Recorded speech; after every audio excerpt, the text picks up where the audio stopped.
Good morning students. I am Rita Sharma from MLP Group of Schools. Welcome you in chemistry classes. बच्चों हम 10th class chemistry के chapter first chemical reactions and equation का revision हम कर रहे हैं और उसमें हम टाइप्स ऑफ केमिकल रिएक्शन तक हमने डिस्कस कर लिया है। इसमें दो टाइप के chemical reaction combination and decomposition हमने डिस्कस की थी। आज मैं आपको बताऊंगी पहले तो डीकम्पोजिशन कितने तरीके से हम कर सकते हैं, जो डीकम्पोजिशन करने के लिए जो एनर्जी हम देंगे ब्रेक डाउन करने के लिए वो हम हीट की फॉर्म में, लाइट की फॉर्म में, इलेक्ट्रिसिटी की फॉर्म में सप्लाई कर सकते हैं। इन्हीं बेसिस पे 3 टाइप की थर्मल डीकम्पोजिशन रिएक्शन बच्चों बताई गई है। तो पहले इनको डिस्कस करते हैं, फिर नेक्स्ट आगे केमिकल रिएक्शन की जो टाइप है डिस्प्लेसमेंट एंड डबल डिस्प्लेसमेंट को हम डिस्कस करेंगे। तो बच्चों देखिएगा टाइप्स ऑफ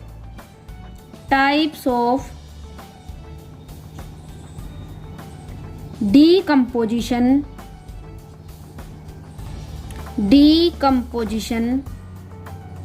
रिएक्शन। तो पहले हम पढ़ते हैं बच्चों thermal decomposition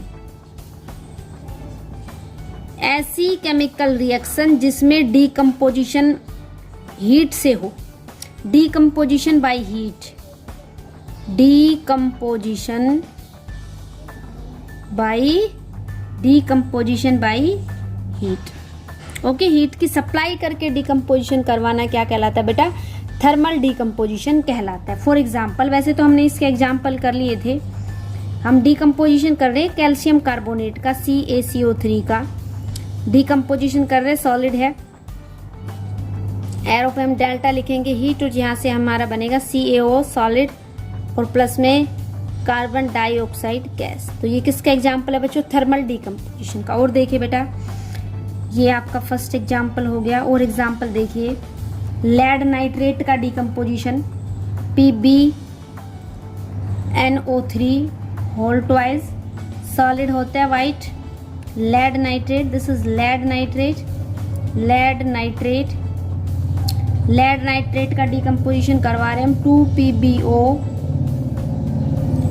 2PbO solid plus NO2 gas, balance करने के लिए आप 4 से मल्टीप्लाई करेंगे एंड प्लस ऑक्सीजन गैस। तो ये जो आपको PbO मिलेगा ये लेड ऑक्साइड, ये किस कलर का मिलेगा बच्चों? येलो। तो लेड नाइट्रेट का जब हम डीकम्पोजिशन करेंगे तो येलो कलर का लेड ऑक्साइड, ब्राउन कलर के फ्यूम्स मिलेंगे नाइट्रोजन डाइऑक्साइड गैस के and we will get oxygen gas. ये भी किसका एग्जाम्पल है बच्चों? थर्मल डीकम्पोजिशन का एग्जाम्पल है। फेरस सल्फेट का डीकम्पोजिशन करेंगे, थर्ड एग्जाम्पल देखिए बेटा। फेरस सल्फेट होता है FeSO4, ये भी सॉलिड होता है ग्रीन कलर का।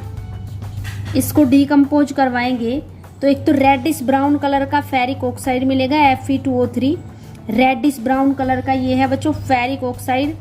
आपने लोहे पे जंग लगते हुए देखा होगा। Fe2O3 फेरिक ऑक्साइड की लेयर होती है, साथ में सल्फर डाइऑक्साइड गैस बनती है यहाँ पे डीकम्पोजिशन से और सल्फर ट्राइऑक्साइड गैस बनती है। बच्चों ये फेरिक ऑक्साइड लोहे पे जब जंग लगता है तो एक ब्राउन कलर की लेयर होती है, वो फेरिक ऑक्साइड होता है। फेरस सल्फेट का डीकम्पोजिशन करते तो फेरिक ऑक्साइड मिलता है, सल्फर डाइऑक्साइड और सल्फर ट्राइऑक्साइड। ये जो सल्फर डाइऑक्साइड गैस है it smells like burning sulphur. Sulphur dioxide gas में कैसी स्मेल आती है बच्चों? बर्निंग सल्फर जैसी स्मेल आती है। तो बेटा ऐसी डीकम्पोजिशन रिएक्शन, जिनमें डीकम्पोजिशन हम हीट के द्वारा करें, हीट की सप्लाई करके करें, वो क्या कहलाती है बच्चों? थर्मल डीकम्पोजिशन रिएक्शन कहलाती है। सेकंड देखिएगा बच्चों, डीकम्पोजिशन रिएक्शन के टाइप हम डिस्कस कर रहे हैं। थर्मल डीकम्पोजिशन हमने डिस्कस कर लिया। सेकंड देखिएगा बच्चों, सेकंड देखिएगा बेटा इलेक्ट्रोलिटिक डीकम्पोजिशन।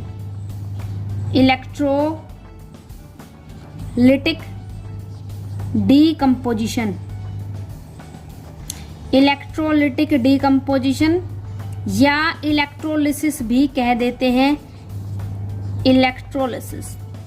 तो बच्चों इलेक्ट्रिसिटी पास आउट करके डीकम्पोज करवाने का प्रोसेस, वो भी किस में से? किसी कंपाउंड के एक्वस सॉल्यूशन में से और मोल्टन सॉल्यूशन में से, क्या कहलाता है? इलेक्ट्रोलिटिक डीकम्पोजिशन और इलेक्ट्रोलिसिस। बच्चों एक्वस सॉल्यूशन का मतलब हमने वाटर मिक्स किया है, और मोल्टन का मतलब हमने उसको हीट करके फ्यूज किया है, पिघलाया है।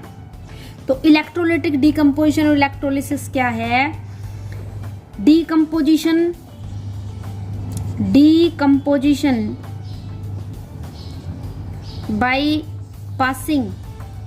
by passing electricity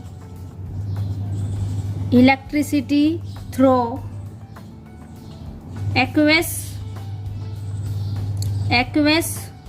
or molten solution of compound is known as electrolysis। तो इसके लिए बच्चों हम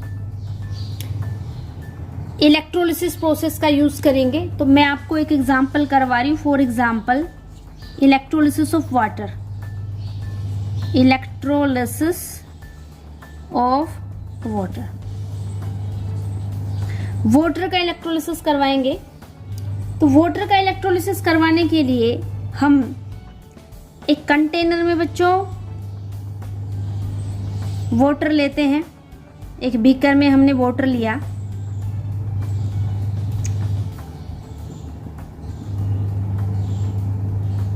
और हमने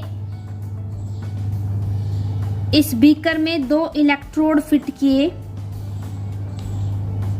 कार्बन की रोड जिससे हम इलेक्ट्रिसिटी फ्लो करवाएंगे, कार्बन की रोड, ग्रेफाइट की रोड। यहाँ ये हम कोर्क लगा करके किसी भी तरीके से फिक्स कर सकते हैं। इनको हमने बैटरी से जोड़ा।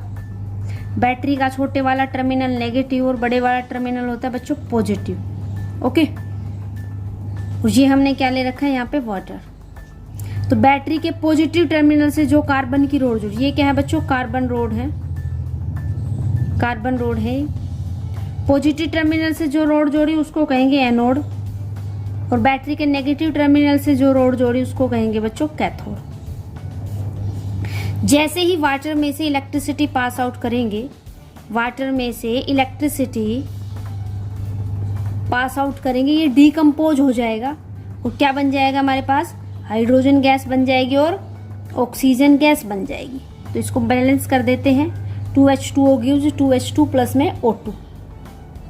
जैसे ही वाटर में से बच्चों इलेक्ट्रिसिटी पास आउट करेंगे, बेटा जैसे ही वाटर में से इलेक्ट्रिसिटी पास आउट करेंगे हमें मिलेंगे हाइड्रोजन गैस और ऑक्सीजन गैस। एग्जाम में क्वेश्चन आता है वाटर में से इलेक्ट्रिसिटी पास आउट की, वाटर का इलेक्ट्रोलिसिस किया, इलेक्ट्रोलिटिक डीकम्पोजिशन किया, तो क्या प्रोडक्ट बनते? तो बच्चों हाइड्रोजन गैस और ऑक्सीजन गैस बनती है। और आपसे ये भी पूछता है कि ये जो प्रोडक्ट हैं ये कहाँ कहाँ पे बनते हैं? कैथोड इलेक्ट्रोड पे क्या बनता है, एनोड पे क्या बनता है? तो आप याद रखिएगा, देखो एनोड पे पॉजिटिव चार्ज है। कैसा चार्ज है बच्चों एनोड पे? पॉजिटिव। वाटर से क्या बना है? हाइड्रोजन और ऑक्सीजन। तो आपको पता है हाइड्रोजन पे तो कैसा चार्ज आएगा? H पॉजिटिव, और ऑक्सीजन पे कैसा चार्ज आएगा? नेगेटिव, क्योंकि हाइड्रोजन 1 इलेक्ट्रॉन लूज करता है और ऑक्सीजन के वैलेंस शेल में 6 इलेक्ट्रॉन होते हैं, ये 2 इलेक्ट्रॉन गेन करता है। तो बेटा पॉजिटिव चार्ज हमेशा नेगेटिव की तरफ अट्रैक्ट होता है। कहने का मतलब H पॉजिटिव आयन कहाँ पे जाएंगे? कैथोड पे जाएंगे। H पॉजिटिव आयन कहाँ पे जाएंगे? कैथोड पे। और वहां कैथोड पे होता है रिडक्शन, और रिडक्शन जब होगा तो H पॉजिटिव आयन किस में कन्वर्ट हो जाएगा बच्चों? H2 गैस में कन्वर्ट हो जाएगा। तो आप याद रखें H2 गैस आपको कहाँ पे मिलेगी बेटा? कैथोड पे। और ऑक्सीजन पे नेगेटिव चार्ज है, ये अपोजिट चार्ज मतलब एनोड पे जाएगा, वहां पे इसका ऑक्सीडेशन होगा, इलेक्ट्रॉन लूज करेगा और ये किस में कन्वर्ट हो जाएगा? O2 में कन्वर्ट हो जाएगा। तो ये क्वेश्चन एग्जाम में अब की बार भी बोर्ड में आया है कि वाटर का जब इलेक्ट्रोलिसिस करते हैं, वाटर में से इलेक्ट्रिसिटी पास आउट करते हैं तो क्या प्रोडक्ट बनता है? तो प्रोडक्ट बनेगा हाइड्रोजन ऑक्सीजन गैस। और कहाँ कहाँ बनता है? हाइड्रोजन गैस कैथोड पे बनती है और ऑक्सीजन गैस एनोड पे बनती है। एक और क्वेश्चन आता है, वाटर में से जब इलेक्ट्रिसिटी पास आउट करते हैं तो बच्चों इसमें लिटिल अमाउंट एसिड की लाइक H2SO4 की मिलाते हैं। क्यों मिलाते हैं ये भी क्वेश्चन आ जाता है। तो इसलिए मिलाते हैं क्योंकि water poor conductor of electricity है, इसको इलेक्ट्रिकल कंडक्टिविटी बढ़ाने के लिए ताकि इलेक्ट्रिसिटी अच्छे से फ्लो कर सके, इसमें हम लिटिल अमाउंट ऑफ H2SO4 हम बच्चों मिलाते हैं। तो ये आपका इलेक्ट्रोलिटिक डीकम्पोजिशन रिएक्शन थी बच्चों। बेटा इलेक्ट्रोलिटिक डीकम्पोजिशन के कुछ और एग्जाम्पल आप देखिए बच्चों। दूसरा एग्जाम्पल देखिएगा, NaCl मोल्टन है सोडियम क्लोराइड। ये नमक जो हम घर में यूज करते हैं, टेबल सोल्ट भी कहते हैं, रॉक सोल्ट भी कहते हैं इसको। तो ये मोल्टन लिया है, इसको पिघलाया है हमने और हमने इसमें से इलेक्ट्रिसिटी पास आउट कर दी है, इलेक्ट्रिसिटी पास आउट कर दी है। तो बच्चों देखो क्या बनेगा, यहाँ से हमें सोडियम मेटल बनेगी और साथ में क्लोरीन गैस बनेगी। ये sodium metal, this is sodium metal और साथ में बच्चों क्लोरीन गैस। इसको आप हेडेड एरो से दिखा देंगे, बैलेंस कर लेंगे 2Na+Cl2। तो बेटा ये भी किसका एग्जाम्पल है, इलेक्ट्रोलिटिक डीकम्पोजिशन। अब आपसे ये पूछा जाए सोडियम कौन से इलेक्ट्रोड पे बनेगी, तो सोडियम एक मेटल है, इलेक्ट्रॉन लूज करेगी, इस पे पॉजिटिव चार्ज आएगा, पॉजिटिव है तो नेगेटिव वाले रोड पे जाएगी कैथोड पे। तो ये तो आपको मिलेगी कैथोड पे और क्लोरीन पे नेगेटिव चार्ज है, ये आपको मिलेगी एनोड पे। ये आप याद रखें। एक और रिएक्शन देखिएगा इलेक्ट्रोलिटिक डीकम्पोजिशन की, Al2O3 मोल्टन। Al2O3 होता है बच्चों एल्यूमिनियम ऑक्साइड, इसको एल्यूमिना हम कहते हैं, एल्यूमिनियम का ओर है, इससे एल्यूमिनियम एक्सट्रैक्ट किया जाता है। इलेक्ट्रिक करंट पास आउट करते हैं और ये डीकम्पोज हो जाता है एल्यूमिनियम और साथ में ऑक्सीजन गैस पे। ठीक है, एल्यूमिनियम इसको बैलेंस कर लेते हैं हम पहले। तो ये बैलेंस हो गई है। एल्यूमिनियम देखो मेटल है, पॉजिटिव चार्ज है तो नेगेटिव रोड पे मिलेगा, कहाँ मिलेगा कैथोड पे, और ऑक्सीजन आपको कहाँ मिलेगा बच्चों एनोड पे। तो इस तरीके से ये हमने क्या समझा बच्चों, इलेक्ट्रोलिटिक डीकम्पोजिशन या decomposition bye electricity by passing electric current या फिर इलेक्ट्रोलिसिस। ओके बच्चों। नो बच्चों नेक्स्ट जो हमारा फोटो डीकम्पोजिशन रह गया, डीकम्पोजिशन बाय लाइट, वो हम नेक्स्ट लेक्चर में डिस्कस करेंगे। थैंक यू बच्चों, हैव ए नाइस डे।